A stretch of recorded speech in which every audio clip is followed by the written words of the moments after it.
Jags-Texans in a season for Jacksonville that just continues to implode. C.J. Stroud has the big day, Jay. 27 of 40, 345 yards, 2 touchdowns.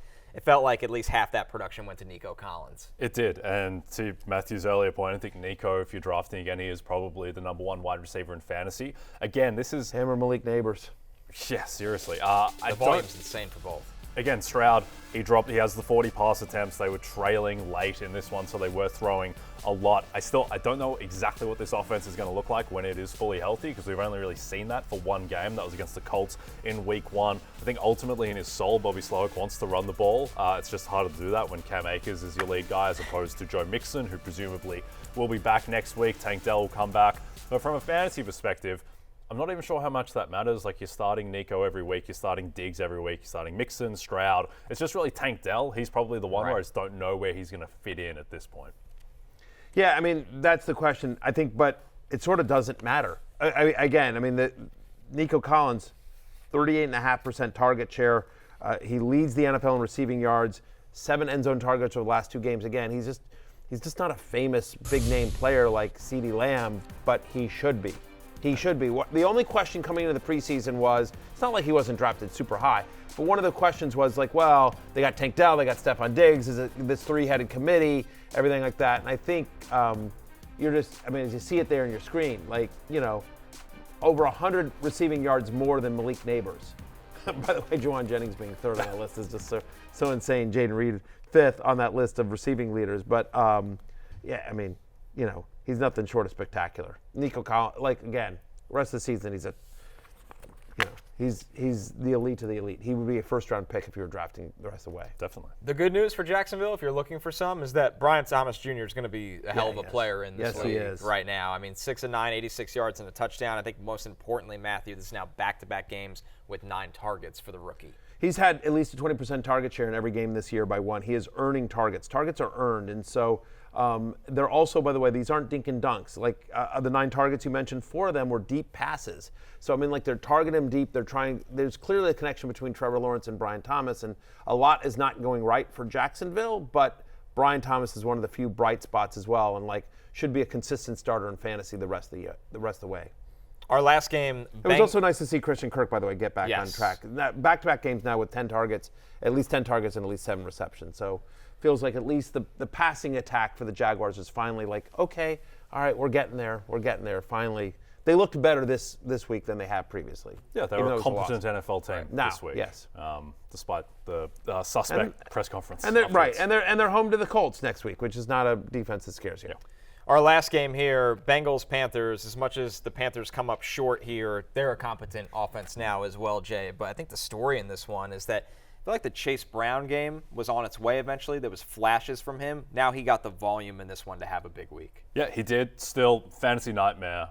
This box score, you see 15 carries Chase Brown, 15 carries Zack Moss. I think this is going to be difficult to predict going forward. I think the main thing, though, is that the Bengals kind of are who we thought they were, where they are an explosive offense. Joe Burrow looks fine. He's back seemingly to full health, and the defense is still very bad. So it's going to be fantasy-wise. I think there are a lot of players each week who are going to be able to start on the Bengals. Obviously, Burrow, Chase, Higgins, but then also Brown and Moss are probably both startable. That's what I was going to say. You say fantasy nightmare. I disagree. I think we got 2 viable fantasy running backs. If you're telling me both guys are going to get 15 touches, now game script helped there. But the fact is that both guys, I think, are high-end flexes, viable starters.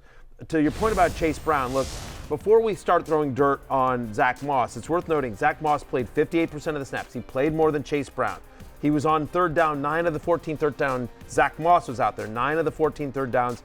He actually was on 3 of the 4 plays from the 1-yard line, Zack Brown. Now, Chase Brown ended up getting the scores, but Zack Moss was out there. They used both guys a couple of times. To your point about Chase Brown here, though, career highs in touches, fantasy points, and snap rate. It's been going up week after week after week. And so in terms of how I rank it, I think this is what I thought it would look like in the preseason, that you'd kind of have a 1A, 1B, whereas previous to this, it was just sort of it's all Zack Moss. And I'm not expecting 2 touchdowns from Chase Brown, but it was really nice to see. I think both guys are viable flexes. I will have Zack Moss ranked slightly higher next week, but again, the difference between them is very small. The fact that Zack Moss is still out there on third downs, I just wouldn't get skewed by the 2 touchdowns. Right? Touchdowns are fluky sometimes. They definitely still like Moss around the goal line as well. Just quickly, do you think it's weird that Jamar Chase has 24 targets in 4 games? It's 41st in the NFL. It's a little bit. I think that's somewhat basically, I think maybe they felt like he was rusty. Like the first game against disaster against New England was Nothing a disaster. Burrow may not have been healthy. Was Chase, who missed much of training camp, was he a little bit rusty? The offense is always out of sync. Under Zach Taylor, they've started slow every single year. So, you would think they get him a little bit ball more. It was nice to see T. Higgins back as well. He got involved. They're still figuring out the offense. Like they didn't have T. Higgins. Like that, Anyway, it'll be fine. You're starting for our purposes. You're starting Chase and Higgins every single week. From the Panthers side of things, Matthew, good call on Deontay Johnson. He gets 13 targets, 83 yards, and a touchdown come with those targets. And a nice week for the rookie, Xavier Legette, with Adam Thielen now on the IR. One of my shot-for-shots on Fantasy Football pregame was top 10 at their position, Andy Dalton and Deontay Johnson. Dalton didn't get there, though he had a solid game. You'd have preferred Dalton to like Josh Allen or Kyler Murray for sure. But Deontay Johnson, at least as we head into Monday Night Football, is there. He's wide receiver 10. He now has a 35% target share with Andy Dalton in 2 games. 7 end zone targets in those 2 games. He actually leads the NFL with 9 end zone targets this year. He's a wide receiver 1. Like, as long as Andy Dalton is under center for the Panthers, Deontay Johnson is a wide receiver 1. He's a very good wide receiver in the NFL. He earns targets. Andy Dalton is a competent enough quarterback to get him the ball. And they're going to be a negative game script a decent amount as well. So if you hung tough with Deontay Johnson, good job, because he's going to be a thing, or he's going to be a wide receiver 1. But Xavier Legette, you mentioned him as well, 25% target share, 88% route participation for the rookie. This is a first-round rookie. I thought he looked good, and clearly in terms of the pecking order, him over Jonathan Mingo for who's going to get more targets with Adam Thielen out. And one more thing from this offense, Jay, Chuba Hubbard, just the crazy volume continues. 18 carries, over 100 yards. He had 4 catches. I think a lot of people were expecting Jonathan Brooks to come back at some point and just take over this backfield. I don't think Chuba Hubbard's going anywhere. Yes, Chuba Hubbard, a member of Slap Them Like a Grape, a bona fide grape slapper in Chuba. He slapped me around, much like a grape. Exactly right. And I think even when Brooks comes back, Chuba Hubbard, until proven otherwise, is probably still an RB2 and can be started with confidence. I haven't even heard any news of Brooks even rehabbing. We are now through week 4, and it felt like, miss a minimum like 4 games, and then just nothing. So, and do you rush him now? Because that's the bigger thing. Yeah. What's the reason to rush the guy? There's no resurrection. The season, you're not.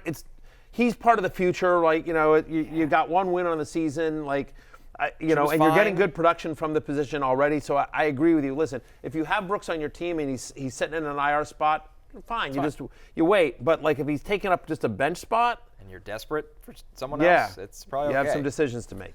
Hey, it's Matthew Berry from NBCSports.com and RotoWorld.com, and I want to thank you so much for watching whatever it is you just watched, or if nothing else, being too lazy to click out of the autoplay after this video started, after whatever it is you actually wanted to watch finished.